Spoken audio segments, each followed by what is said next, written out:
Bonjour à toutes et à tous et bienvenue dans ce nouveau numéro de décryptage sur Africa 24. Les défis de l'éducation ivoirienne sont énormes et cela se traduit par les résultats enregistrés au cours de cette année 2020. Les taux de réussite aux examens de bac et de BEPC sont au-deçà de la moyenne, 53,17% pour le BEPC et 40% pour le bac. L'heure est à la réflexion et aux interrogations et c'est à cet exercice que nous allons nous atteler avec Innocent Gadji, spécialiste de l'éducation et sociologue. Qu'est-ce qui explique la baisse du taux de réussite au cours de cette année 2020? L'éducation nécessite beaucoup de paramètres. C'est l'effort conjugué à la fois de l'État, des enseignants et des parents d'élèves. Malheureusement, le constat le plus pertinent que nous faisons, c'est qu'il y a la démission des parents d'élèves vis-à-vis de l'éducation de leurs enfants. Beaucoup de raisons expliquent déjà ce premier problème. Je vais tout de suite tomber dans cette réalité. C'est qu'en Côte d'Ivoire, beaucoup de parents ont fait un constat, et nous-mêmes, spécialistes de l'éducation, nous avons fait le même constat, c'est que les parents se sont désengagés parce que un enfant qui va à l'école, pour parler terre à terre dans nos langages ivoiriens, un enfant qui va à l'école, le rêve ou bien le vouloir de son parent, c'est qu'au sorti de ces examens, de ces diplômes, il faut que l'enfant puisse intégrer le monde professionnel. Le constat, il est très alarmant sur la question. Des gens ont le baccalauréat, ont la licence, ont le master, eux n'ont pas de travail. Pourquoi? Le taux de chômage ne fait que grandir. Ça décourage les parents d'élèves. Donc les parents d'élèves ne mettent plus vraiment de la considération, du crédit à l'éducation ivoirienne. Donc cette démission s'explique par toutes ces réalités. Secondo, il faut aussi voir l'inégalité que nous observons en termes de chances de réussite. Quand nous sommes à Abidjan et vous allez à l'école Mami Fete, vous allez au lycée Jeune Fille de Benjerville, vous allez au lycée de Yamsokro, vous allez voir qu'il y a quand même des infrastructures qui répondent à l'éducation des élèves. Mais quand vous allez à l'intérieur du pays, la Côte d'Ivoire ne se résume pas à Abidjan, la Côte d'Ivoire ne se résume pas à Cocody, la Côte d'Ivoire ne se résume pas à Yamsokro. La Côte d'Ivoire va jusqu'au nord, au sud, à l'ouest. Plusieurs raisons expliquent cette démission des parents d'élèves. Parce que d'abord, en termes de résultats, en termes de pourcentage de chômage, en termes de facteurs de réussite professionnelle, il y a la démission des parents d'élèves. L'année dernière, vous savez que pour diffuser un coup, il y a un certain nombre d'heures pour diffuser de manière efficace une maquette pédagogique. La réalité était que nous avons assisté à plusieurs grèves. Plusieurs enseignants qui ne font que gréver. Qu'est-ce qui explique les grèves à répétition depuis le primaire, le secondaire et même le supérieur? Nous avons assisté de manière considérable des grèves et plus dans le système éducatif supérieur. On a vu des enseignants-chercheurs qui ont été radiés. On a vu des enseignants-chercheurs qui ont été empêchés d'arriver à l'université de Cocody.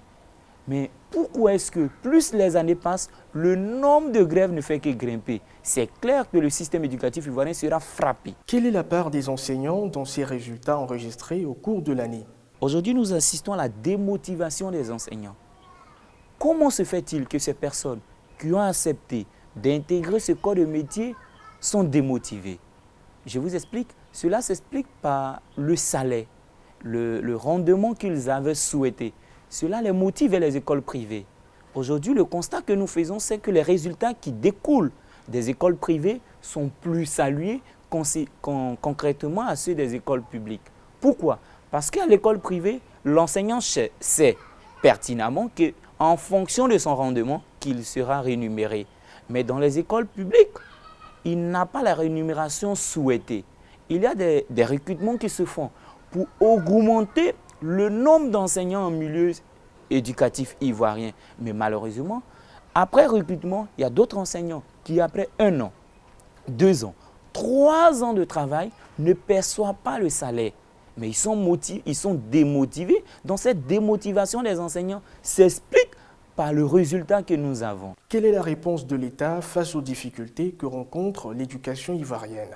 En fait, l'autorité réagit par 2 manières, généralement en fonction de ce que nous constatons.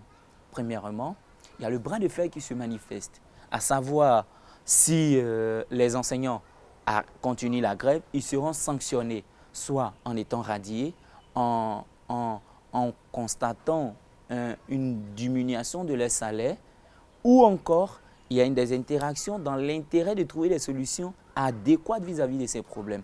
Lorsqu'un enseignant dit L'année dernière, nous avons corrigé les feuilles d'examen et qu'on n'a pas reçu l'argent qui va avec le travail. Lorsque les enseignants disent on n'a pas le montant pour la location de notre bâtiment, lorsque les enseignants disent voilà le salaire que nous avions depuis 2010 et qu'aujourd'hui nous sommes en 2020, vu le dynamisme sociétal, les réalités de la société bougent très vite. Pour quelqu'un qui percevait 10 000 francs avant, qui aujourd'hui perçoit les 10 000 francs après 20 ans, c'est fort probable que ce montant se veut très maigre. En effet, parce qu'il loue des appartements. Et aujourd'hui, le même appartement qu'il louait à 20 000 parce qu'il avait un salaire, j'allais dire de 100 000 francs, aujourd'hui, il loue le même appartement à 50 000 francs et il perçoit le même salaire de 100 000 francs. C'est fort probable qu'ils seront motivés à la grève. Le gouvernement à son niveau, certes, fait des efforts, mais le constat que nous faisons, c'est qu'il y a des promesses sans suite.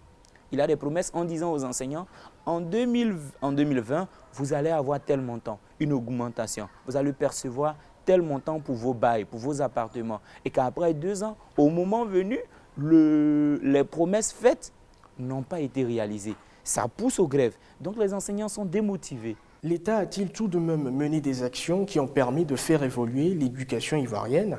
L'État d'abord a interdit que les enfants soient mis à la tâche de l'agriculture. L'État a sensibilisé les parents sur l'importance de l'école en créant dans certaines localités de nouvelles écoles privées, de nouvelles écoles publiques.